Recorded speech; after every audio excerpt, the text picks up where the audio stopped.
নিজের নিজের বাড়িতে প্রত্যেকেই নিজের নিজের সংসারের কাজ করে থাকে, তবে কাজের মধ্যে ভিন্নতা অবশ্যই রয়েছে। কেউ করে টিপস অ্যান্ড ট্রিক্স ফলো করে, কেউ আবার করে সাধারণভাবে।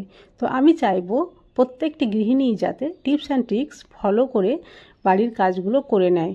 তাহলে কি হবে, কাজগুলো খুব সহজ সরলভাবে করে নিতে পারবে এবং নিজেদের জন্য হলেও কিছুটা অল্প সময় বাঁচাতে পারবে। আর সেই উদ্দেশ্যে আমি প্রতিদিনই নিয়ে চলে আসি নতুন নতুন কিচেন টিপস অ্যান্ড ট্রিক্স। তো আজকেও ভাবছি এই ট্রিক্সগুলো তোমাদের খুবই কাজে দেবে। তো ভিডিওটি স্কিপ না করে প্রথম থেকে শেষ পর্যন্ত দেখার অনুরোধ করছি। যদি ভালো লাগে অবশ্যই একটা লাইক করে দিও। তো পিকে ম্যাজিক ফুড ফ্যাক্টরিতে তোমাদের সকলকে স্বাগত জানিয়ে শুরু করা যাক আজকের প্রথম ট্রিক। অল্প স্বল্প আদা যখন প্রয়োজনে পড়ে তখন আমরা গ্রেটারে গ্রেট করি, কিন্তু গ্রেটারে যদি এভাবে গ্রেট করি তো তুলনামূলকভাবে আদা অতটা মসৃণ হয় না, আর গ্রেটারটাও নোংরা হয়ে যায়। তো এইভাবে একটা পলিব্যাগ দিয়ে যদি গ্রেটারটা মুড়িয়ে নিই, তারপরে এইভাবে আদাটা ঘষে নিই, তো দেখবে আগের চাইতে আদা খুব সুন্দরভাবে মসৃণ হবে আর গ্রেটারও ময়লা হবে না, আর গ্রেটার ধোয়ারও দরকার পড়বে না। দেখো আদাটা কতটা মসৃণ হয়েছে, আর গ্রেটারটাও আমি বের করে দেখাচ্ছি, গ্রেটারে কোনো কিছু লেগে যায়নি। চলে আসছি পরবর্তী ট্রিকে। এটা বিস্কিট এই কৌটাতে ছিল আর কি, তো এখনও রয়েছে। তো বিস্কিট নরম হয়ে গেছে, উপরের যে ঢাকনা সেটা ঠিকঠাকভাবে বন্ধ করা হয়নি। তো এতগুলো বিস্কিট তো আর ফেলা যাবে না, তো একে খুব সহজেই শক্ত করে নেওয়ার পদ্ধতি আমি শেয়ার করছি। এইভাবে মুড়ির কৌটোর মধ্যে বিস্কিটগুলো রেখে দিতে হবে। কৌটোতে অবশ্যই মুড়ি থাকা প্রয়োজন, মুড়ি না থাকলে কিন্তু বিস্কিট শক্ত হবে না। তো মুড়ির যে কৌটো আছে তার মধ্যে নরম বিস্কিট এইভাবে রেখে দিচ্ছি আমি, দিয়ে মুখটা বন্ধ করে দিচ্ছি। এবার একদিন এইভাবে রেখে দিতে হবে। একদিন পরে আমি ফিরে এসে তোমাদের এটা দেখাবো। চলো, একদিন হয়ে গেছে, একদিন পরে আমি এটা মুখটা খুলে দিলাম আর বিস্কিট এবার বের করে দেখাচ্ছি। দেখো বিস্কিট একেবারে শক্ত হয়ে গেছে, আর আমি 100% গ্যারেন্টির সঙ্গে বলতে পারি তোমাদের এই ট্রিকটা অবশ্যই কাজ করবে। আমি এইভাবে বিস্কিট নরম হয়ে গেলে শক্ত করি। আমি তোমাদের একটা বিস্কিট ভেঙেও দেখাচ্ছি। দেখো বিস্কিট কিন্তু একেবারে মুটমুটে হয়ে গেছে। এইভাবে নরম বিস্কিট কোনো কিছু ঝামেলা ছাড়াই মুড়ির ঢকের মধ্যে বা ড্রামের মধ্যে রেখে দিলে খুব সহজেই বিস্কিট আবার শক্ত হয়ে যাবে। চলে আসছি পরবর্তী ট্রিকে। চিরুনি দিয়ে আমরা মাথা আঁচড়ালে আর কি অনেকেরই চুল উঠে, বিশেষ করে এই শীতের দিনে তো প্রত্যেক মহিলারই চুল উঠে থাকে। তো আর গোটা ঘর বাড়িও কিন্তু চুলে নোংরা হয়ে যায় যেখানে সেখানে চুল পড়ে। তো চিরুনি করার আগে তোমরা যদি এইভাবে একটা পলিথিন চিরুনির মধ্যে পরিয়ে নাও, তারপরে মাথায় চিরুনি করো, তাহলে চুল এদিকে ওদিকে ছড়িয়ে পড়বে না, আর চিরুনিও খুব দ্রুত পরিষ্কার করা যাবে। চিরুনিতে কোনো ময়লাও আটকে থাকবে না। তো চলো দেখাচ্ছি তোমাদের। এইভাবে পলিব্যাগটা আমি পরিয়ে নিয়েছি আর আমি নিজে চিরুনি করে আমি তোমাদের দেখাচ্ছি। দেখো চিরুনি করা হয়ে গেছে, আর দেখে বুঝতেই পারছো কতটা চুল উঠেছে, আর কি এখানে দেখো চুল আটকে রয়েছে। তো এভাবে হাত দিয়ে চুল ফেলার প্রয়োজন পড়বে না। ক্যারি ব্যাগটা দেখো এইভাবে আমি টেনে নিলাম, চিরুনি একেবারে পরিষ্কার হয়ে গেছে, আর যা চুল ছিল এই পলিব্যাগের মধ্যে থেকে গেল। এবার এটাকে হাতে একটু মুড়িয়ে নিয়ে ডাস্টবিনে ফেলে দিলেই কিন্তু কাজ কমপ্লিট। নিচেও কোথাও চুল পড়বে না আর চিরুনিও ময়লা থাকবে না। চলে আসছি পরবর্তী ট্রিকে। এটা দিয়ে আমরা ডাল ঘুটে থাকি। তো এটা ধুয়ে এইভাবে খোলা অবস্থায় যদি রেখে দিই তো অনেক সময় পোকামাকড় মুখ দিতে পারে। তো এটা ধুয়ে নেওয়ার পরে এইভাবে একটা পলিব্যাগের মধ্যে ভরে মুখটা বন্ধ করে যদি রেখে দিই, তাহলে যখন আমরা আবার এটা ব্যবহার করব তো এটা খুলে ব্যবহার করতে পারবো, কোনো রকমভাবে এর মধ্যে পোকামাকড় মুখ দিতে পারবে না।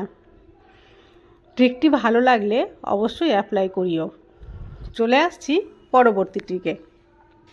চুড়ি ব্যবহার করতে করতে যখন ভাঙতে শুরু করে, ভেঙে গিয়ে লাস্টে দেখা যায় একটা বা দুটো চুড়ি হয়তো বেঁচে রয়েছে। ঠিক এই রকম এখানে আমার একটাই চুড়ি বেঁচে রয়েছে। তো এটা ফেলে দিয়ে তো কোনো লাভ নাই, এটাকেও চলো কাজে লাগাই। আমরা কিচেনে রান্না করতে করতে কি করি, যে এই চশমাগুলো যেখানে সেখানে খুলে রেখে দিই।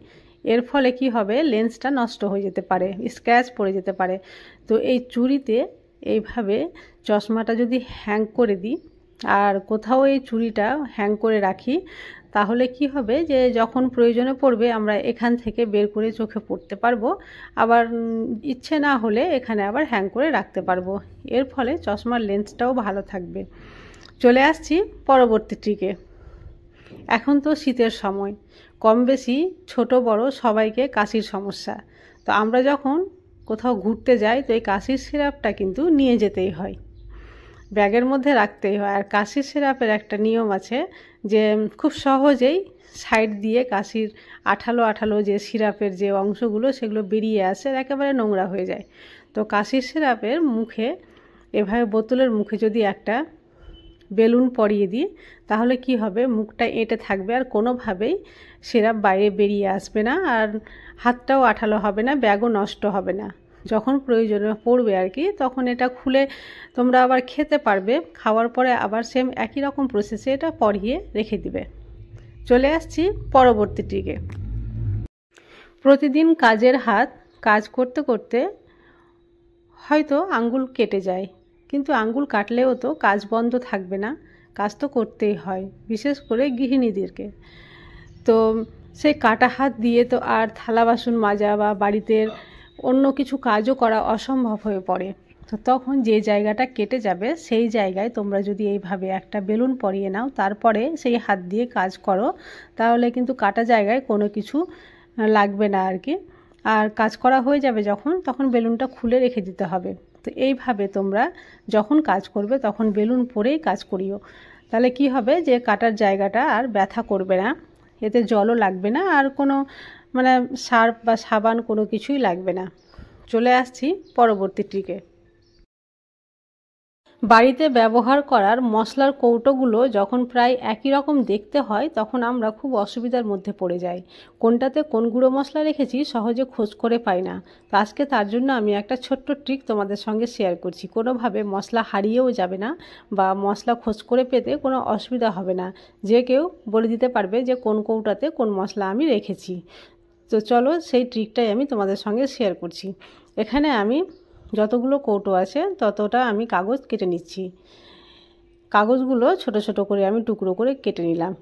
এবার চলো এই কাগজের উপরে আমি নাম লিখে দেব, কোন কৌটাতে কি রাখা হয়েছে এখানে আমি সেই নামগুলো প্রায় লিখেই নিচ্ছি। লিখে নিয়ে তারপরে তোমাদের দেখাচ্ছি এই কাগজগুলো আমি কি করব। তো চলো কাগজগুলোতে এবার আমার লেখা হয়ে গেছে, আমি এখানে প্রায় সব মশলার নাম লিখে নিয়েছি। তো এখানে আমি তোমাদের সবটা দেখাচ্ছি না, 4টার মতো করে দেখাচ্ছি। হ্যাঁ, লিখে নিয়ে এই কৌটোর যে ক্যাপ আছে ক্যাপের উপরে রেখে দিলাম, আর নিয়ে নিয়েছি চ্যাপটা স্যালোটেপ। স্যালোটেপ দিয়ে এটা আটকে দিলাম এভাবে। তো কি হবে যে এটা সম্পূর্ণ স্যালোটেপের মধ্যে রয়ে গেল, আর কোনোভাবে উঠে আসবে না বা খুলে পড়ে যাবে না। আর আমরা কৌটো দেখে সহজেই যে কেউ বুঝে নিতে পারবো যে এর মধ্যে কি রাখা হয়েছে, কোনটাতে হলুদ, কোনটাতে লবণ, কোনটাতে জিরে গুঁড়ো, তোমরা দেখে বুঝতেই পারছো এইভাবে। আর কৌটো যখন ময়লা হবে তো জল দিয়ে যদি এটা পরিষ্কারও করি তবুও কিন্তু জলে ভিজেও যাবে না, কারণ যেহেতু চ্যাপটা সেলোটেপগুলো দেওয়া রয়েছে। তো এই ট্রিকটাও তোমরা ফলো করতে পারো। চলে আসছি পরবর্তী ট্রিকে। রান্নাঘরে বা কিচেনে আমরা কাজ করতে করতে যখন মোবাইল দেখি তখন মোবাইলটা আমরা এমনিতেই রেখে দিই। তো তাতে কি হবে যে পিছনে যে ক্যামেরা রয়েছে, ক্যামেরার যে লেন্সটা সেটা কিন্তু খারাপ হয়ে যেতে পারে। তো খুব সহজ পদ্ধতি, যেগুলো হয়তো বেঁচে যাওয়া চুড়ি রয়েছে হাতে, তো এর আগেও আমি তোমাদের দেখিয়েছি এই বেঁচে যাওয়া চুড়ি। তো এই চুড়ি এইভাবে রেখে তার উপরে যদি মোবাইল এভাবে রেখে দিই তাহলে কি হবে, মেঝে থেকে মোবাইলটা একটু উঁচুতে থাকার জন্য ক্যামেরাটা মেঝেতে টাচ করবে না, যার জন্য ক্যামেরার লেন্সটাও ভালো থাকবে। আজকের ট্রিকগুলো তোমাদের কেমন লাগলো অবশ্যই আমাকে কমেন্টে এসে জানাবে। আজ তাহলে এই পর্যন্তই।